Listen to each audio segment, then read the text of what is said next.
ಸ್ನೇಹಿತರೆ ನಮಸ್ಕಾರ, ನಾನು ನಿಮ್ಮ ರಾಕೇಶ್ ಆರುಂಡಿ. ಕರ್ನಾಟಕದ CM ಸಿದ್ದರಾಮಯ್ಯನವರಿಗೆ ಇದೀಗ ತೀವ್ರ ಮುಖಭಂಗ ಅಂತ ಹೇಳ್ಬೋದು. ಅನೇಕ ಬಾರಿ CM ಸಿದ್ದರಾಮಯ್ಯನವರಿಗೆ ಒಂದು ಆರೋಪ ಕೇಳಿ ಬರ್ತಾ ಇತ್ತು. ಅವರು ಮುಸಲ್ಮಾನರ ಓಲೈಕೆ ಮಾಡ್ತಾರೆ, ರಾಜ್ಯ ಕಾಂಗ್ರೆಸ್ ಮುಸಲ್ಮಾನರ ಓಲೈಕೆ ರಾಜಕಾರಣವನ್ನು ಮಾಡ್ತಾ ಇದೆ ಅಂತ. ಆದರೆ ಇದೀಗ ಅದೇ ಮುಸಲ್ಮಾನರಿಂದಲೇ CM ಸಿದ್ದರಾಮಯ್ಯನವರ ಆಡಳಿತದ ವಿರುದ್ಧವಾಗಿ ವಿರೋಧ ಕೇಳಿ ಬರ್ತಾ ಇರೋದು, ಆಕ್ರೋಶ ಕೇಳಿ ಬರ್ತಾ ಇರೋದು. ರಣಾಂಗಣವಾಗಿ ಬದಲಾಗಿದ್ದಂಥ ಮುಸಲ್ಮಾನರ ಸಭೆಯಲ್ಲಿ CM ಸಿದ್ದರಾಮಯ್ಯನವರ ಹೆಸರು ಎತ್ತಿದ ತಕ್ಷಣ ಕಾರ್ಯಕರ್ತರೆಲ್ಲರೂ ಕೂಡ ಕೆಂಡಾಮಂಡಲರಾಗಿಬಿಟ್ರು. ಇದು ಮೊದಲ ಬಾರಿ ಅಂತ ಹೇಳ್ಬೋದು ಈ ರೀತಿಯಾಗಿ ಮುಸಲ್ಮಾನರೇ CM ಸಿದ್ದರಾಮಯ್ಯನವರ ವಿರುದ್ಧವಾಗಿ ತಿರುಗಿ ಬಿದ್ದಿದ್ದು. ಸ್ನೇಹಿತರೆ, ನಿಮಗೆಲ್ಲರಿಗೂ ಕೂಡ ಗೊತ್ತಿರ್ಬೋದು, ಇದೇ ಮಂಗಳೂರಿನ ಬಂಟ್ವಾಳದ ಅಬ್ದುಲ್ ರಹೀಂ ಹತ್ಯೆ ನಡೆದ ಘಟನೆಯ ಸಂಬಂಧವಾಗಿ ರಾಜ್ಯ ಕಾಂಗ್ರೆಸ್ಗೆ ಮುಸ್ಲಿಂ ಮುಖಂಡರು ಒಂದು ಎಚ್ಚರಿಕೆಯನ್ನು ನೀಡೋ ಸಲುವಾಗಿ ಮಂಗಳೂರಿನಲ್ಲಿ ಕಾಂಗ್ರೆಸ್ನ ಮುಸ್ಲಿಂ ಮುಖಂಡರ ಸಭೆಯನ್ನು ಹಮ್ಮಿಕೊಳ್ಳಲಾಗಿತ್ತು.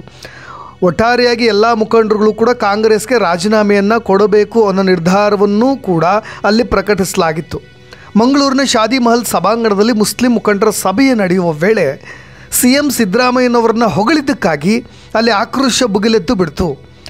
ಮಂಗಳೂರು ಮುಸ್ಲಿಂ ಕಾರ್ಯಕರ್ತರ ಆಕ್ರೋಶ ಒಂದು ಮಟ್ಟಿಗೆ ರಣಾಂಗಣವಾಗಿಬಿಡ್ತು. ಮುಸ್ಲಿಮರ ಸಭೆಯ ರಣಾಂಗಣವಾಗಿ ಹೋಗಿಬಿಡ್ತು. ಕೈ ಮಿಲಾಯಿಸುವ ಹಂತಕ್ಕೂ ಕೂಡ ಇದೇ ಮುಸ್ಲಿಂ ಮುಖಂಡರ ಸಭೆ ಆ ಹಂತಕ್ಕೆ ತಲುಪಿಬಿಟ್ಟಿತ್ತು. ಸ್ನೇಹಿತರೆ, ಅಲ್ಲಿ ವೇದಿಕೆಗಳಲ್ಲಿ ಎಲ್ಲರೂ ಕೂಡ ರಾಜೀನಾಮೆಯನ್ನು ಘೋಷಣೆ ಮಾಡ್ತಾ ಇದ್ದರೆ ಅವರ ಕಾರ್ಯಕರ್ತರು ತಮ್ಮ ಆಕ್ರೋಶವನ್ನು ಹೊರ ಹಾಕ್ತಾ ಇದ್ರು. ಇದೇ ರಾಜ್ಯ ಕಾಂಗ್ರೆಸ್ ವಿರುದ್ಧವಾಗಿ, ಗೃಹ ಸಚಿವರ ವಿರುದ್ಧವಾಗಿ, ರಾಜ್ಯ ಕಾಂಗ್ರೆಸ್ ತಮಗೆ ಮಕ್ಮೇಲ್ ಟೋಪಿಯನ್ನು ಹಾಕ್ತಾ ಇರುವ ವಿಷಯವಾಗಿ ಇದೇ ಮುಸಲ್ಮಾನರು ಎಲ್ಲರೂ ಕೂಡ ತಮ್ಮ ಆಕ್ರೋಶವನ್ನು ಹೊರ ಹಾಕ್ತಾ ಇದ್ರು. ನಮ್ಮದೇ ಸರ್ಕಾರ, ನಾವು ಗೆಲ್ಲಿಸಿದಂಥ ಸರ್ಕಾರ ನಮಗೆ ಮೋಸವನ್ನು ಮಾಡ್ತಾ ಇದೆ.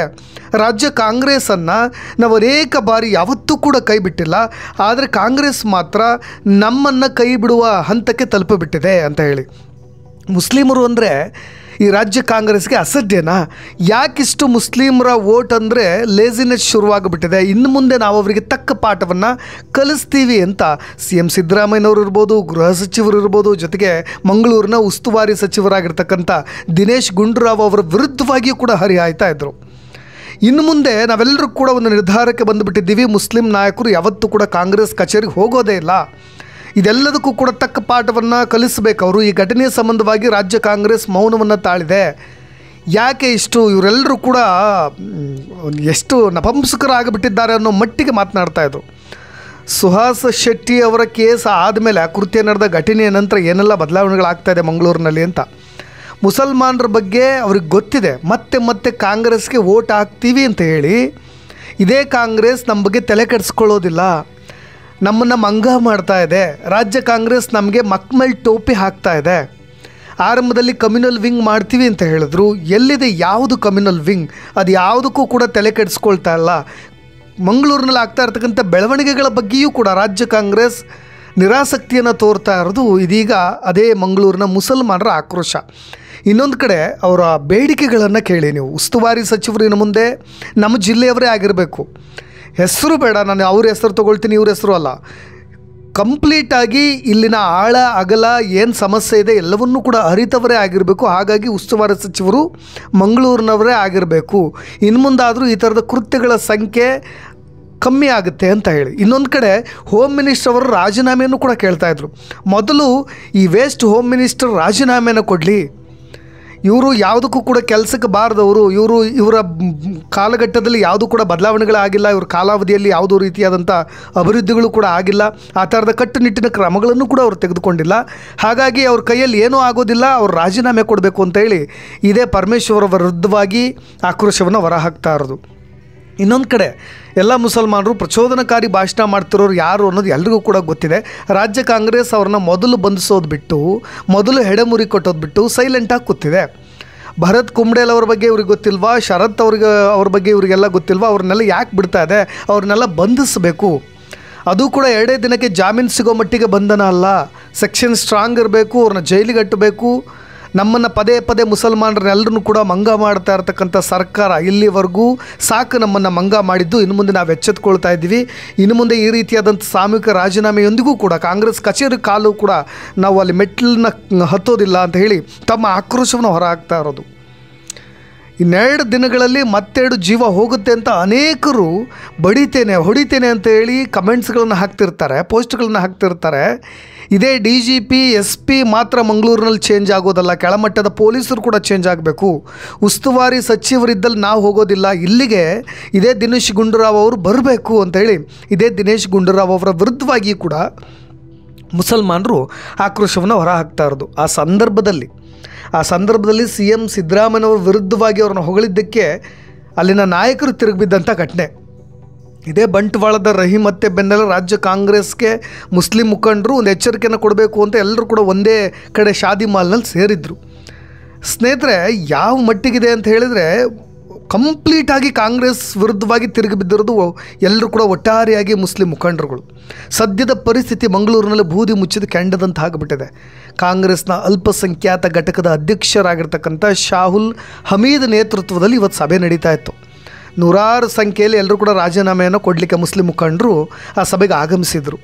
ಕಾಂಗ್ರೆಸ್ ಮುಸ್ಲಿಂ ಮುಖಂಡರಿಂದ ಸಾಮೂಹಿಕ ರಾಜೀನಾಮೆಗೂ ಕೂಡ ಈ ಸಭೆಯಲ್ಲಿ ನಿರ್ಧಾರ ತೆಗೆದುಕೊಳ್ಳಲಿಕ್ಕೆ, ಈ ನಿರ್ಧಾರವನ್ನು ನಡೆಸೋದಕ್ಕಾಗಿಯೇ ಈ ಸಭೆಯನ್ನು ಸೇರಲಾಗಿತ್ತು. ಅಲ್ಲದೆ ಈಗಾಗಲೇ ಹಲವು ಮುಸ್ಲಿಂ ನಾಯಕರು ಕೂಡ ರಾಜೀನಾಮೆಯನ್ನು ಘೋಷಣೆ ಮಾಡಿದ್ದಾರೆ. ಆದರೆ ಇದೀಗ ಮುಸ್ಲಿಂ ಮುಖಂಡರ ಸಭೆಯಲ್ಲಿ ಗದ್ದಲ ಉಂಟಾಗಿದ್ದು ಭಾರೀ ಕೋಲಾಹಲಕ್ಕೂ ಕೂಡ ಕಾರಣವಾಗಿಬಿಡ್ತು. ಮಂಗಳೂರು ಜಿಲ್ಲೆಯಾದ್ಯಂತ ಈಗಾಗಲೇ ಬಿಗುವಿನ ವಾತಾವರಣ ಕೂಡ ನಿರ್ಮಾಣವಾಗಿಬಿಟ್ಟಿದೆ. ಇನ್ನೊಂದು ಕಡೆ ಈ ಮಂಗಳೂರು ಅಬ್ದುಲ್ ರಹೀಮ್ ಘಟನೆ ಆದ ನಂತರ ಕೊತ ಕುದೀತಾ ಇದೆ.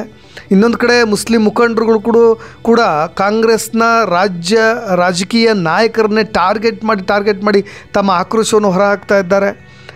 ಆ ಸಭೆಯಲ್ಲಿ ವೇದಿಕೆಯ ಮೇಲೆ ಇದ್ಕೊಂಡು ಮಾತಾಡಬೇಕಾದ್ರೆ ಇದೇ ಕಾಂಗ್ರೆಸ್ನ ಅಲ್ಪಸಂಖ್ಯಾತ ಘಟಕದ ಅಧ್ಯಕ್ಷರಾಗಿರ್ತಕ್ಕಂಥ ಶಾಹುಲ್ ಹಮೀದ್ ಅವರು ಭಾಷಣದ ವೇಳೆ ಸಿದ್ದರಾಮಯ್ಯ ಅವ್ರನ್ನ ಹೊಗಳಿಕ್ಕೆ ಮುಂದಾಗಿಬಿಟ್ರು. ಸಾಮೂಹಿಕ ರಾಜೀನಾಮೆ ನಿರ್ಧಾರದಿಂದ ಹಿಂದೆ ಸರಿಯೋದಾಗಿ ಕೂಡ ಹೇಳಿದರು. ಈಗಾಗಲೇ ಜಮೀರ್ ಕಡೆಯಿಂದ CM ಸಿದ್ದರಾಮಯ್ಯ ಅವ್ರ ಕಡೆಯಿಂದ ಒಂದಿಷ್ಟು ಫೋನ್ ಕರೆಗಳು ಕೂಡ ಹೋಗಿರುತ್ತೆ. ಇದೆಲ್ಲವನ್ನು ಕೂಡ ಇನ್ನೊಂದು ವಾರದಲ್ಲಿ ಸರಿ ಮಾಡ್ತೀವಿ ಅಂತ. ಆ ಸಂಬಂಧವಾಗಿಯೇ ಕಾಂಗ್ರೆಸ್ ಅಲ್ಪಸಂಖ್ಯಾತ ಘಟಕದ ಅಧ್ಯಕ್ಷರಾಗಿರ್ತಕ್ಕಂಥ ಶಾಹುಲ್ ಅವರು ರಾಜೀನಾಮೆನ ಹಿಂದೆ ತೆಗೆದುಕೊಳ್ಳುವಂಥ ಮಾತುಗಳನ್ನು ಆಡಿಬಿಟ್ರು. ಸಿದ್ದರಾಮಯ್ಯನವ್ರನ್ನ ಹೊಗಳೋ ಬರದಲ್ಲಿ ಅವ್ರನ್ನ ಮೆಚ್ಚಲಿಕ್ಕೆ ಅಂತ ಹೋಗ್ಬಿಟ್ರು. ಆದರೆ ಯಾವಾಗ ಈ ಮಾತುಗಳು ಕೇಳಿಬಂತು ಅಲ್ಲಿ ನೆರೆದಿದ್ದಂಥ ಮುಸ್ಲಿಂ ಕಾರ್ಯಕರ್ತರು ಎಲ್ಲರೂ ಕೂಡ ಆಕ್ರೋಶವನ್ನು ಹೊರಹಾಕಲಿಕ್ಕೆ ಮುಂದಾಗ್ಬಿಟ್ರು. ಕೈ ಮಿಲಾಯಿಸುವ ಹಂತಕ್ಕೆ ಹೋಗಿಬಿಡ್ತು. ಒಟ್ಟಾರೆ ಕಾಂಗ್ರೆಸ್ ಮುಸ್ಲಿಂ ಮುಖಂಡರ ಸಭೆಯ ರಣಾಂಗಣವಾಗಿ ಹೋಗಿಬಿಡ್ತು. ರಾಜೀನಾಮೆನ ಕೂಡಲೇ ಕೊಡಬೇಕು ಅಂತ ಹೇಳಿ ಪಟ್ಟು ಹಿಡಿದು ಕೂತ್ಬಿಟ್ರು, ಆಕ್ರೋಶ ಹೊರ ಹಾಕಿಬಿಟ್ರು. ಅದಾದ ತಕ್ಷಣಕ್ಕೆ ಶಾಹುಲ್ ಅವರು ತಮ್ಮ ರಾಜೀನಾಮೆಯ ಘೋಷಣೆಯನ್ನು ಕೂಡ ಮಾಡಿದ್ದು.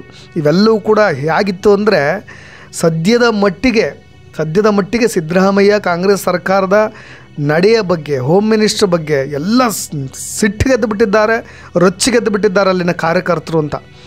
ಇದೇ ಮಂಗಳೂರಿನಲ್ಲಿ ನಡೀತಾ ಇರ್ತಕ್ಕಂಥ ಸರಣಿ ಕೃತ್ಯಗಳು ಇದೆಲ್ಲವನ್ನು ಹತ್ತಿಕ್ಕಬೇಕು, ಇದೆಲ್ಲದರ ವಿರುದ್ಧವಾಗಿ ಕ್ರಮ ತೆಗೆದುಕೊಳ್ಬೇಕು ಅನ್ನೋದಷ್ಟೇ ಅವರ ಒಕ್ಕೊರಲಿನಿಂದ ಬೇಡ್ಕೊಳ್ತಾ ಇದ್ದಿದ್ದು. ಯಾಕೆಂದರೆ ಅವರು ಅನೇಕ ಬಾರಿ ಅವರ ಮನೆಯವರೇ ನಿಮ್ಮಂಥವ್ರು ಹೋಗಬೇಕಿತ್ತು ಅಂತ ಹೇಳಿ ಅಲ್ಲಿನ ಮುಸ್ಲಿಂ ಮುಖಂಡರಿಗೂ ಕೂಡ ತಮ್ಮ ಆಕ್ರೋಶವನ್ನು ಹೊರ ಹಾಕಿದ್ದಿದೆಯಂತೆ. ಒಟ್ಟಾರೆಯಾಗಿ ಎಲ್ಲರೂ ಕೂಡ ರಾಜೀನಾಮೆಯನ್ನು ಒಬ್ಬೊಬ್ಬರಾಗಿ ಮುಸ್ಲಿಂ ಮುಖಂಡರು ಘೋಷಣೆ ಮಾಡಿದ್ರು. ಅದರಲ್ಲಿ ಸುಹೇಲ್ ಕಂದಕ್ ಮೊದಲು ಹುದ್ದೆಗೆ ರಾಜೀನಾಮೆ ಘೋಷಣೆ ಮಾಡಿದ ತಕ್ಷಣ ಶಾಹುಲ್ ಹಮೀದ್ ಬಂದರು, MS ಮುಹಮ್ಮದ್ ಸೇರಿದಂತೆ ಒಬ್ಬೊಬ್ಬರಾಗಿ ರಾಜೀನಾಮೆಯನ್ನು ಘೋಷಣೆ ಮಾಡಿಬಿಟ್ರು. ಸ್ನೇಹಿತರೆ, ಇನ್ನೊಂದು ಕಡೆ ಮುಸ್ಲಿಂ ಅವ್ರದ್ದೆಲ್ಲ ಒಂದು ಒಕ್ಕೂಟ ಆಗ್ರಹ ಮಾಡ್ತಾ ಇದ್ದಿದ್ದು ಆ್ಯಂಟಿ ಕಮ್ಯುನಲ್ ವಿಂಗ್ ಬಗ್ಗೆ. ನಿಮಗೆಲ್ಲ ಗೊತ್ತಿರಲಿ ಆ್ಯಂಟಿ ಕಮ್ಯುನಲ್ ವಿಂಗ್ ಅಂದರೆ ಏನು ಅಂತ. ಅಂದರೆ ಸಮಾಜದಲ್ಲಿ ಆಗ್ತಾ ಇರ್ತಕ್ಕಂಥ ಸಾಮುದಾಯಿಕ ಹಿಂಸೆ, ಘರ್ಷಣೆ ಮತ್ತು ಧರ್ಮ ಆಧಾರಿತ ಕಲಹಗಳನ್ನು ತಡೆಯಲಿಕ್ಕೆ, ಶಾಂತಿ ಕಾಪಾಡಲಿಕ್ಕೆ ಒಂದು ವಿಶೇಷವಾಗಿ ಕಾರ್ಯನಿರ್ವಹಿಸ್ತಕ್ಕಂಥ ಒಂದು ವಿಭಾಗ ಅಥವಾ ಘಟಕ. ಅಂದರೆ ಈ ಸಾಮುದಾಯಿಕವಾಗಿ ದ್ವೇಷ ಪ್ರಸಾರವನ್ನು ತಡೆಯೋದು, ಸೋಷಿಯಲ್ ಮೀಡಿಯಾಗಳಲ್ಲಿ ಪೋಸ್ಟ್ ಹಾಕೋದು, ಭಾಷಣ ಮಾಡೋದು, ಧರ್ಮ ಅಥವಾ ಜಾತಿ ಆಧಾರದ ಮೇಲೆ ಹಿಂಸೆ ಪ್ರಚೋದನೆ ಕೊಡೋದು, ಈ ಥರದವ್ರ ವಿರುದ್ಧವಾಗಿ ಕಾನೂನು ಕ್ರಮ ತೆಗೆದುಕೊಳ್ಬೇಕು. ಅಂದರೆ ಯಾವಾಗಲಾದರೂ ಯಾವುದೇ ಪ್ರದೇಶದಲ್ಲಿ ದ್ವೇಷದ ವಾತಾವರಣ ಸೃಷ್ಟಿಯಾಗೋ ಸಾಧ್ಯತೆ ಕಂಡು ಬಂದರೆ ಮುಂಚಿತವಾಗಿ ಕ್ರಮ ತೆಗೆದುಕೊಳ್ಳಿಕ್ಕೆ ಒಂದು ಸ್ಪೆಷಲ್ ವಿಂಗ್ ಅಂತ ಹೇಳಿ, ಅದೇ ಇದು ಆ್ಯಂಟಿ ಕಮ್ಯುನಲ್ ವಿಂಗ್ ಅಂತ ಹೇಳಿ ಕರಿತೀವಿ. ಇದರ ಕುರಿತಾಗಿ ಭಾಳಷ್ಟು ಬೇಗ ಎಚ್ಚೆತ್ತುಕೊಳ್ಳಿ ಅನ್ನೋದು ಈ ಸಮುದಾಯದ ಮುಖಂಡರುಗಳು ಆಗ್ರಹ ಪಡಿಸ್ತಾ ಇದ್ದಿದ್ದು. ಯಾಕೆಂದರೆ ಯಾರೆಲ್ಲ ದ್ವೇಷ ಪ್ರವೃತ್ತಿ ಮತ್ತು ಸಂಘಟನೆಗಳ ವಿರುದ್ಧವಾಗಿ ಈ ರೀತಿಯಾದಂಥ ಪ್ರಚೋದನಕಾರಿ ಭಾಷಣಗಳನ್ನು ಮಾಡ್ತಾರೋ ಅವ್ರ ವಿರುದ್ಧವಾಗಿ IPC ಸೆಕ್ಷನ್ಗಳಡಿಯಲ್ಲಿ ಪ್ರಕರಣ ದಾಖಲಿಸಿ ಮತ್ತು ತನಿಖೆ ನಡೆಸೋದು, ಈ ಥರದೊಂದು ಆಗಬೇಕು ಅನ್ನೋದಷ್ಟೇ ಅವರೆಲ್ಲರ ಆಗ್ರಹವಾಗಿತ್ತು. ಒಟ್ಟಾರೆಯಾಗಿ ಅಬ್ದುಲ್ ರಹೀಂ ಘಟನೆಯ ನಂತರ ಅಲ್ಲಿರ್ತಕ್ಕಂಥ ಮಂಗಳೂರಿನ ಮುಸಲ್ಮಾನರು, ಅಲ್ಲಿನ ಲೋಕಲ್ಸ್ಗಳು ಮಾತನಾಡ್ಕೊಳ್ತಾ ಇರೋದು ನೋಡಿಬಿಟ್ರೆ ಈ ದೇಶದ ಅಲ್ಪಸಂಖ್ಯಾತರ ರಕ್ತದಲ್ಲಿ ಕಾಂಗ್ರೆಸ್ ಹರಿತಾ ಇದೆ. ಎಲ್ಲ ಸಂಕಷ್ಟದ ಸಮಯದಲ್ಲೂ ಕೂಡ ಅಲ್ಪಸಂಖ್ಯಾತರು ಕಾಂಗ್ರೆಸ್ ಜೊತೆ ನಿಂತಿದ್ದೀವಿ. ಆದರೆ ಅಲ್ಪಸಂಖ್ಯಾತರ ಮೇಲೆ BJP ಮತ್ತು ಸಂಘ ಪರಿವಾರ ನಡೆಸುವ ದೌರ್ಜನ್ಯಗಳಿಗೆ ಕಡಿವಾಣ ಹಾಕಲಿಕ್ಕೆ ನಮ್ಮ ರಾಜ್ಯ ಸರ್ಕಾರ ಆಗ್ತಿಲ್ಲ, ಅವ್ರ ಕೈಯಲ್ಲಿ ಸಾಧ್ಯವಾಗ್ತಾ ಇಲ್ಲ. ಮುಸ್ಲಿಮರಿಗೆ ರಕ್ಷಣೆ ನೀಡಲಿಕ್ಕೆ ಸಾಧ್ಯವಾಗದ ನೀವು ಕಾಂಗ್ರೆಸ್ ಪಕ್ಷದಲ್ಲಿ ಯಾಕಿದ್ದೀರಿ ಅಂತ ಹೇಳಿ ನಮ್ಮ ತಾಯಿ, ಹೆಂಡತಿ, ಮಕ್ಕಳೇ ನಮ್ಮನ್ನು ಪ್ರಶ್ನೆ ಮಾಡ್ತಾ ಇದ್ದಾರೆ ಅನ್ನೋ ಹಂತಕ್ಕೆ ಹೋಗಿಬಿಟ್ಟಿದೆ.